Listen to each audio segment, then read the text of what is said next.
say being a leader. Mm-hmm. I mean, of course, the camaraderie, chilling with your boys in the locker room at home is cool, but taking that leadership is definitely like one of the best feelings because you know that you have your team's attention. But you also, when you're a leader, it's more so led by action and not by talk.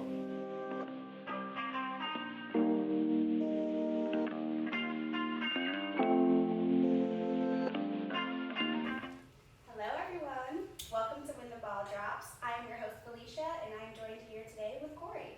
Corey, tell us a little bit about yourself. Corey Griffin from College Park, Georgia. Been here, 20 years now. Okay. Went to LA when I was 12, stayed there for 4 years, came back, went to high school, Sandy Creek High School, right up the street. Got a scholarship, played Georgia Tech. Then I was fortunate enough to get undrafted free agent with the San Francisco 49ers. Wow, that's amazing. Yeah, so pretty much I've been to every level. Very appreciative of it, blessed, pretty much seen it all. And, it's part of my process now and happy to put it past me and, move on to new things. So. Absolutely, 100%. I think that's a part of life, learning how to go with the flow and figure out what's next. We don't always have the answers, but that's a part of it. Right. We're just here, we're doing what we can. Right. And so with that, I guess I want to ask you, because with me being a therapist and being able to touch on the mental health piece, I'm wondering, what made you get started with When the Ball Drops? What was your inspiration for this? So for me, I've seen many student athletes or just athletes in general. When the ball is done, there's no more sports. We tend to crawl up in the ball because we don't know what to do. Our lives has been catered to our entire career. Everything's been, pretty much on a silver platter, whether we believe it or not in the moment, or and we tend to complain a lot, but it's still like catered to us. So when there's no, more catering to us, like it becomes rough. And I've dealt with it personally. I know a couple people that's dealt with it. So I just felt like it was very, very well needed to be touched on, and let people know that they're not alone. So Yeah, I think that's wonderful. So it sounds like the basis of this for you is that universality concept of like we're all have experienced this as athletes. It's inevitable whether it comes sooner or later for you, but this part of life does happen when the ball actually drops, right? And so kind of getting that mental health piece out of like the things that come with it, such as anxiety, depression, maybe increased substance abuse, or even eating disorders, right? Because I think the physicality of being an athlete is really important. And with the workouts and having to be on a schedule all the time, you could really lose that, and maybe your body isn't what it used to be. So there's a lot of different components here. So it sounds like for you, it's really important to bring that awareness and have it be a conversation, especially for our Black men, because the majority of them are athletes, right? And it's this concept that's kept hush-hush, like you get cut, you just kind of fade into the background, and you're just alone, and it's heavy. So I think it's amazing that you wanted to create this platform for, maybe yourself or even athletes who have gone through this or are currently going through this. So kudos to you for that. I appreciate it. All right. So with mental health being one of the components you really want to focus on in terms of life after being an athlete, what do you feel like emotion-wise, what do you think you experience the most? I would definitely say sadness. It was definitely a lot to deal with. I first, just thinking back on it, like I first started dealing with depression in 2018. That's when I was with the AAF. I wasn't getting as much playing time as I wanted, dealing with politics and stuff like that. So that's when I first started to feel it, just looking back on it. Couldn't really, notice it then, but, of course, like I say, looking back on it, it's definitely sadness. Like it was bad. But yeah, I don't know how I dealt with it. Honestly, it was more sleeping. It was like times where I couldn't even explain it. Maybe like isolation. Yeah, That's exactly. common for depression. Exactly. Yeah, so yeah, isolation is really, I didn't really talk a lot. What people I'm comfortable with, I'm usually a chatterbox, cracking jokes.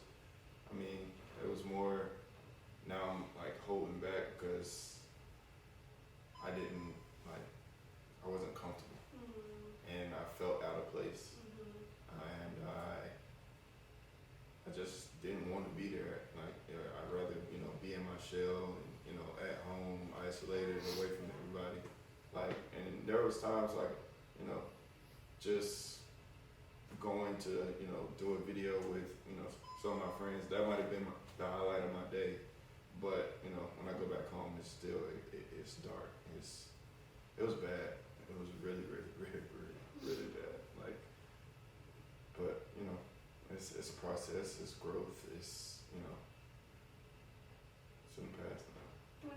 Yeah. So that makes me curious, like, how do you feel now talking about it, right? Because I feel like even for people who are still in the process of healing and they feel like, I'm okay now, right? Like, I don't have to be in this shell or isolated or by myself. Like, I can experience happiness now. Even if that is the case, that sometimes talking about these things still really stings a little bit. So I'm wondering how that feels for you. Talking on it now, like I feel good because it's a part of me. It's something I had to deal with, and I've dealt with it. Fully healed from it, and I would say like one of the main components, or one thing that I really learned from it, is what I had to deal with my past. Like, there were things in my past that were holding me back. And then there were things that I had to deal with that were current, but I had to handle the past before I could handle the current. And going through that process wasn't easy. Just to harp on one, was a relationship with my father that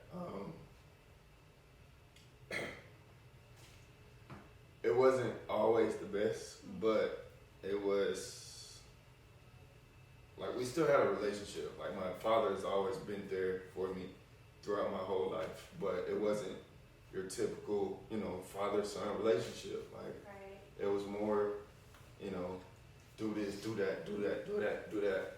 And, I bought my house in 2018. I let my dad move in, and it became like, because of our relationship, I didn't even want to stay in my own house. I stayed with my girlfriend, and like a year and a half, like I didn't want to be around, my dad, and it was bad, and I had to deal with that. I faced it. Me and my dad are good now, and yeah, it was rough. So it sounds like not only, were you like dealing with this depression and this heaviness, but also even like being home, which most of us think about as being our safe place, right? Our haven, our place where we go, where we can feel comfortable and kind of escape the world. Sounds like you really didn't have that either. And I could imagine that it's difficult, leaning on your support system, because I just think like innately as Black people, we really struggle with allowing people to help us, right? We feel like, oh, I'm burdening this person, or, like this is too much for them. No one wants to hear about my stuff. And so I can imagine that some of that was at play too. So can't go home, I'm at my girlfriend's house, taking up her space, and I'm all sad, and so those are real life feelings though, and I think that's so raw and honest, because that's hard to say out loud, but that's your life, and this is your story, and thanks for sharing. No problem. Yeah. No problem.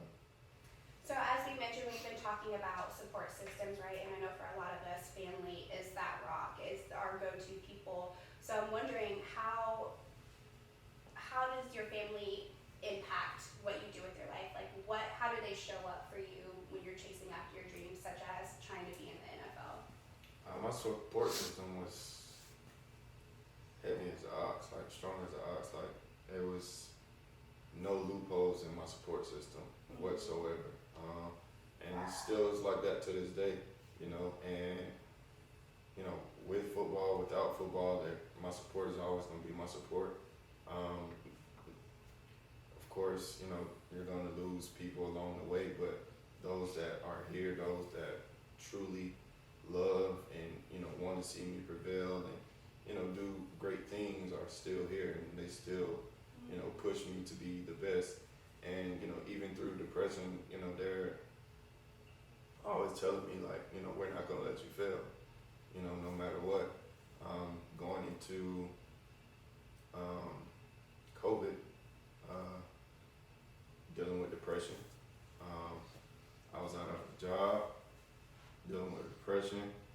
So I don't know how I was doing it, but I was still able to pay my mortgage for maybe 5 to 6 months.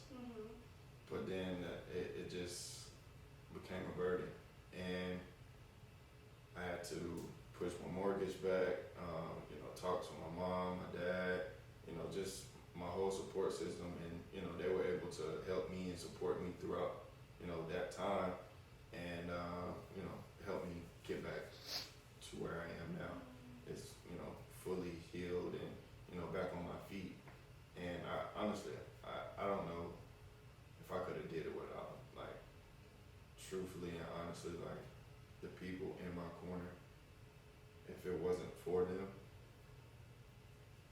I don't know where I would be right now. Like, man, it's that strong, and there's so much love behind it, you know. So yeah, I definitely love those people. That's a blessing, because I feel not everyone can say that, right? We think, you know, it's blood, it's family, that's what they're supposed to do, but that's not always how it goes. Right. So, yeah, it's a real blessing to be able to say that throughout this, no matter if I was up, no matter if I was down, with money, without, like, my family never gave up on me. They were still there. Right. So, do you think that they had a big impact on you even wanting to be a football player or go to the NFL? Where do you think that comes from for you?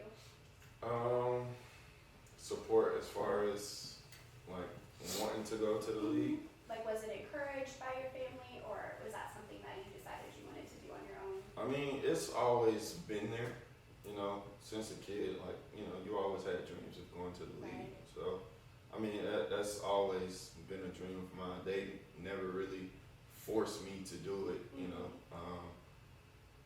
But it's always been a dream. So when it, you know, the time came, you know, of course, you know, they were behind me, but it's never just been, oh, you need to go to the league, you need to do this, you need to do that.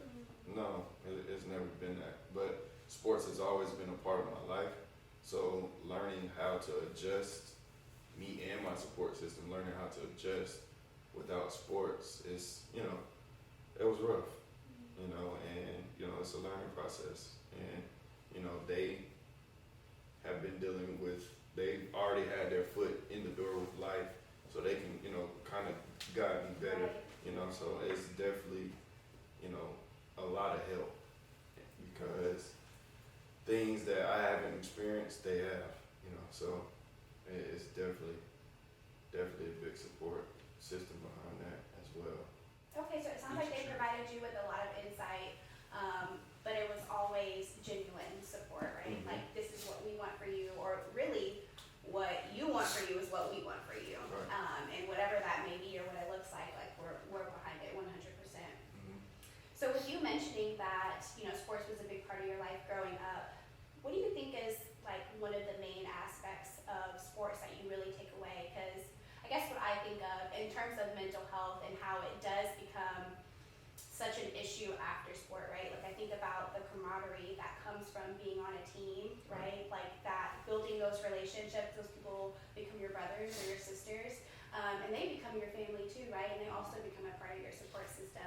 And there's also that social recognition piece, right? Like, being able to see yourself playing on TV, right? Being at Georgia Tech, seeing yourself at Dad. Right. Like, that's pretty cool, right? And seeing people cheer for you and being in those stadiums, like all of those things I can imagine like really pull at your heartstrings. And so yeah, when it's all over and the lights go down and the cleats come off, like it's tough. Yeah. So tell me, what do you think about being an athlete? What aspect of it did you enjoy the most? I would say being a leader. Mm. I mean, of course, you know, the camaraderie, chilling with your boys in the locker room at home is cool, but you know, taking that leadership is definitely like one of the best feelings because you know that you have your team's attention. But you also, when you're a leader, it's more so led by action and not by talk. And you know, I try to live by that. There's been situations, you know, during my depression where I've been all talk, and I haven't. Those haven't been my proudest moments at all. So, being a leader is definitely top of my list, and you know, I take that into life now, and you know, like I said, not being all talk. It's about action. Like you have to follow up on, you know, your words, and being able to do that makes me feel a lot more better today than when I was playing football, honestly. Like, I'm more proud of myself now of what I've accomplished in the past than I was when I was doing it, you know, because I didn't really realize everything that I accomplished and, you know, throughout the process, so. That's interesting. Why do you think that is, right? Because you said you made it to the top, right? You made it to the NFL. Yeah. And so to hear you say, like, I don't think I ever really kind of sat with, like, how big that is or, you know, how much of an accomplishment that is until after. Right. So what do you think that means? What does that say? I honestly, I'm hard on myself. And that's a lot of athletes are. Yeah, naturally. Yeah, exactly. Because, you know, they want to be the best, they want to compete with the best, they want to be Hall of Fame, they want to be XYZ. And, you know, that's just the standard that we hold ourselves to. Yeah. And not being able to appreciate you, everything you've done, everything you've accomplished to get to that point, it can set you back, I can say. But like, I didn't really like appreciate everything I'd done till maybe about 2 weeks ago. Wow. Honestly, like I literally sat down and like realized like I've done a lot of stuff people can't say they've done. Like, and that's been like really one of the biggest ordeals for me, like to help me get over that hump. Like I'm proud of myself. Like seriously. You like, should be. And then to, you know, of course, to get out the depression that I was in for, you know, a year and a half. But yeah, I'm very proud of myself. That's amazing. That's wonderful. I feel like so it sounds like really like the whole process of it is as maybe heartbreaking or as hard as it has been to have gone through this type of experience, that it helps put life into perspective, right? That like this perfectionistic standard that athletes kind of naturally find themselves upholding, right? That typically comes with like really high standards that are basically impossible to meet. Right. You know, and nothing's ever good enough. It is characterized by really not celebrating their accomplishments, right? If you do something really good, say you got 6 touchdowns, you'd be like, yeah, but I dropped the ball and I could have got 7, right? Like we focus on the negative instead of all the positive things that we've done. And so that's so detrimental to us as human beings, because if we're not celebrating our small victories along the way, with life being as hard and as long as it is, like it's gonna be 10 times harder and longer for you. So it sounds like one of the really big lessons that you took away in all of this is celebrating yourself and being proud of whatever you're doing, however you're doing it. Absolutely. Yeah. Yeah, that's like you hit the nail right on the head. Like being able to celebrate your small accomplishments, your big, like taking it all in. and just appreciating and everyone that's around you that helped you get there as well. Like, truly appreciate the moment. Yeah. Take it in, soak it in, and then go get another one. Like, there's plenty more. It's plenty more. You know what I'm saying? Yeah. So it's endless. It's very endless. All right, so we've been talking a little bit about what it feels like to be on the other side of the depression. So I'm really interested in your actual healing process and kind of what that looks like for you. So I guess one of the biggest questions that I have is, when you were going through this period of depression for this last year and a half, do you feel like your support system or those that were around you noticed it? Did you talk to anyone about it? I know my mom knew. I knew my girl knew. And I think about that's about it, honestly. Of course, my girl knew because, I stayed with her. I had to see her every day through the quarantine. We were quarantined together. My mom knew just off conversation. Like, she really can tell, like, when I'm not okay, just by the way I sound. I don't know how she knew, but It's a mom it's thing. yeah, exactly. But yeah, I didn't really go into like too much detail. I did, briefly talk about it. Told them, things that were happening, that were going on, such as me having to put my house on forbearance. That's, basically when emergencies happen, like the pandemic, you're able to push your monthly payments or of your mortgage back. I definitely had to do that because I wasn't working at the time. Then when I did get a job at Amazon, the money wasn't really there. Talked to them about that. And not really just, being happy, not doing what I love. I didn't know what to do. Like, I knew what I was good at, but I didn't know how to get started. So they definitely knew that.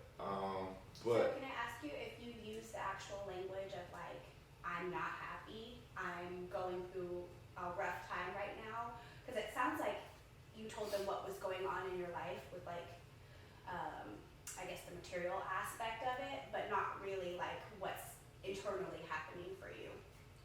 I don't think I said it verbatim. I don't at all. I don't know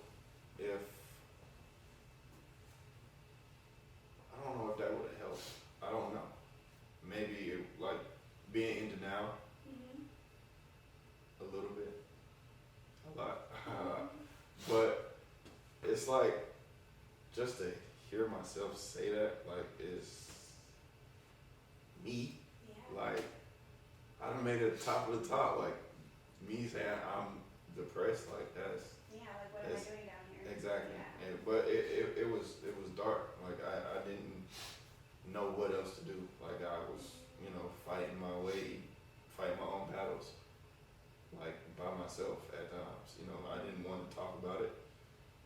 And, when I did want to talk about it, or when I did talk about it, like, I would get angry. Like, I would tense up, I would get frustrated, I would get angry. Like, the littlest things, like, started to, aggravate me. And it takes a lot for me to get mad.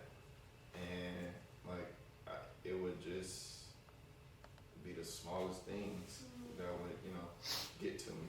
So, me telling them, stuff that was going on, it didn't really help, I guess, in a sense. So are you saying you don't feel like, even in the way that you did tell them, which was it sounds like it was indirectly, but even in the way that you did say it, you didn't feel like that was helpful for you? no, I still had a lot to deal with by myself. Okay. And honestly, throughout this whole thing, like, the most important thing that I got out of the whole situation and that I've dealt with, it's like I wasn't mature enough. I I wasn't ready for what God had for me. That's big. I've been happy at the top with a lot of money. I've been happy with no money. I've been sad with no money. I've been, sad with a lot of money. Like I've felt every way possible. I felt every emotion. I went through every emotion, and God honestly sat me down and told me. Well, I prayed to Him, of course. Every day asking Him, for growth, for just patience, and He told me, like, this is what I need to sit you down. I need to have you at 0. Be still. And receive and allow me to show you where you're supposed to be. Let me allow myself to show you what you're supposed to be doing, what you're good at. And what I'm good at is helping people, making people happy. Which sounds crazy because I couldn't make myself happy. Like, I'd rather make somebody else happy than myself.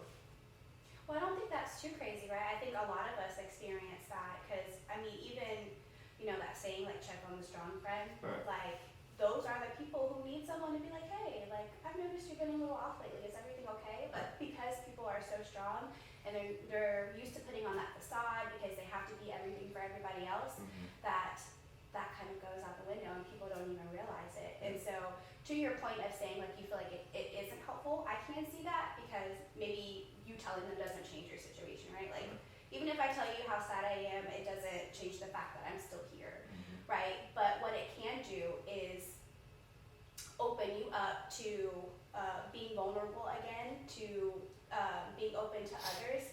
And there's power in that because when we are alone and we do isolate ourselves, that actually feeds our depression. So it may feel like, yeah, this is what I really want to do at the time because I just don't have the social capacity or the bandwidth to, like, interact with people. But those are the moments where we actually have to dig in and surround ourselves with the support and love because it reminds us that we're going to be okay, right? It sucks and it hurts right now, but we're going to be okay. And our support system shows us that even if it feels like them just rubbing your back, it may feel like that's just a back rub, but you'll remember that in those moments. You'll remember the warmth and the empathy that comes from those actions, right? But I 100% hear you. Like, yeah, me opening up doesn't change the situation and it doesn't make it better and feeling like this is something that I have to tackle on my own. I think that's a very normal response, but there's so much power in letting people be there for you and support you. And it sounds like you learned that too. Yeah, definitely.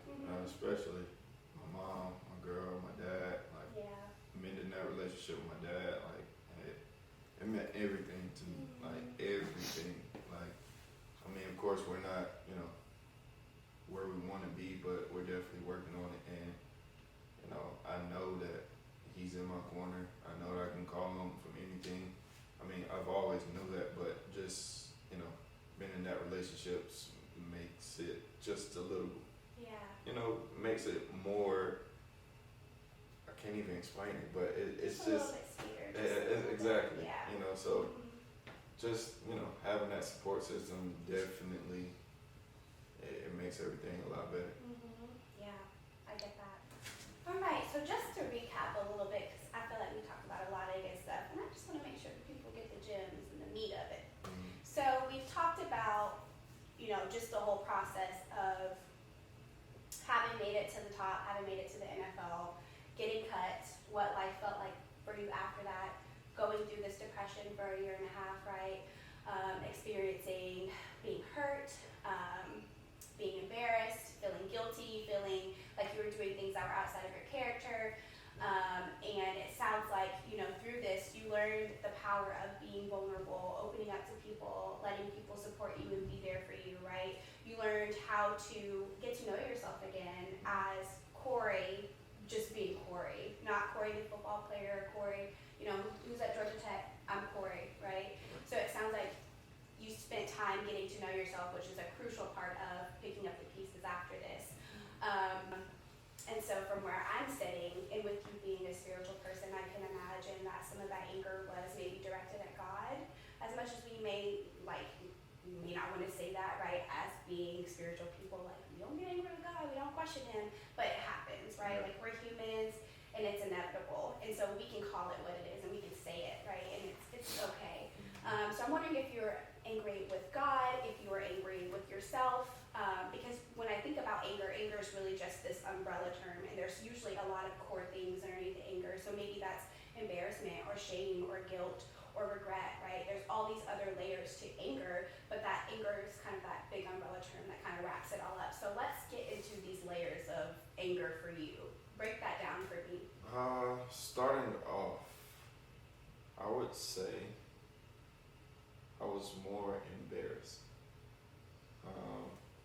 Making it all the way to the top and not being able to really present my talent and really to hold myself to the standard that I've been held to as a kid. Right. As a kid, they called me Hollywood in the park. Like, that's how I imagined my life to be. Like, to live big and, to be able to get released by San Francisco. It took me for a twirl, and I was more embarrassed than anything. And I got another shot with the AAF. Took that, wasn't able to play again. Still embarrassed. And it's just more embarrassment on top of embarrassment, and it didn't feel good at all. And we live in this world of social media where everybody has it, everybody flashing, and everything's showcased. Exactly. And I got caught up in it.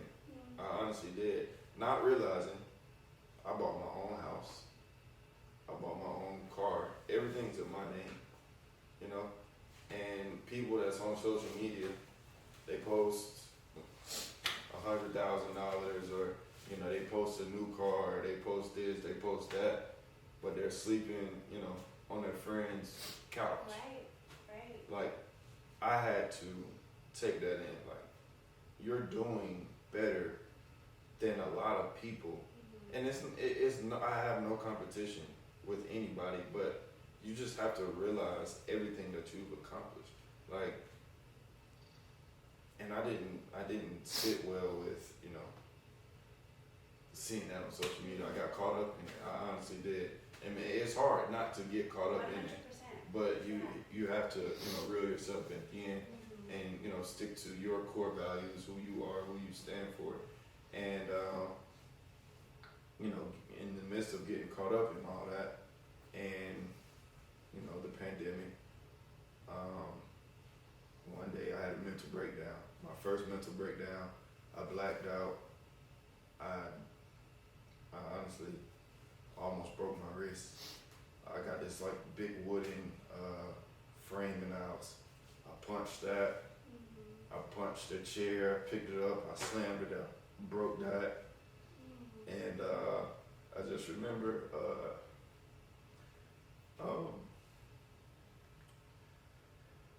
I just remember sitting in the middle of the floor, and I called my mom.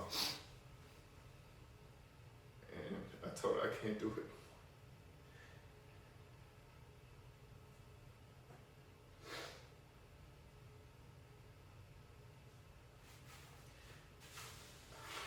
So are you saying that at that moment, did you feel like giving up on life when you said you can't do it anymore?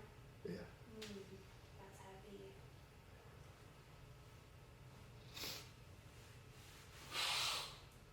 I made it. Like, I was able to come out of something not many people are able to. I was able to face my fears. I was able to face myself in the mirror. And I was able to come out of a depression that many people are able to come out of. Sitting on that floor, calling my mom, telling her I can't do it no more. It's probably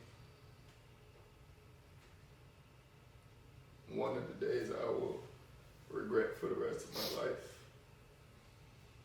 Like, I don't regret anything, but that, like, come on, dude. it's not who you are. You don't. I love me. Like, I love me. So, for me to say I can't do it no more, like, that shit crazy. That shit is crazy.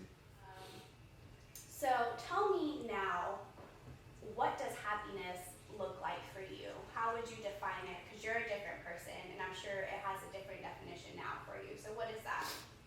Happiness for me. It's a great question. Just finding you, being in tune with you. Right now, like, because I went through what I went through, because God hit the reset button on me, I was able to, of course, come back to it, sit down, find things that I like to do. Of course, entrepreneurship is what I love to do since maybe 7 years old. I always said I can sell socks to a homeless man. Like, that's just what I like to do. And happiness to me right now, just being here. Like, it's just living in the moment. I can't really explain it. It's just a feeling, like, just coming from what I've come from and being able to sit right here today and tell people, like, I was able to process, like, I was able to get through it. Like, I don't know, like, that's a great question. That's something I'll have to think about, but it's just a feeling right now. Like, it's honestly just a feeling that I can't explain. Like, of course, I'm not where I want to be, but to be here right now, and it's just a feeling. Like, honestly, like. It sounds like for you, like what you're saying is happiness is appreciation for life, right? Absolutely. Appreciation for being here, just in general, appreciation for being able to be present, Right. to have been so low and to come back up and feel whole again. It sounds like that's what happiness is, like being able to relish in this. We talked about accomplishments, right? This is a big accomplishment, overcoming this really rough patch. So yeah, that makes total sense. Yeah. And I can see how it is a feeling. Yeah, I can't explain. I honestly can't. Wherever the chips fall, we're gonna pick them up.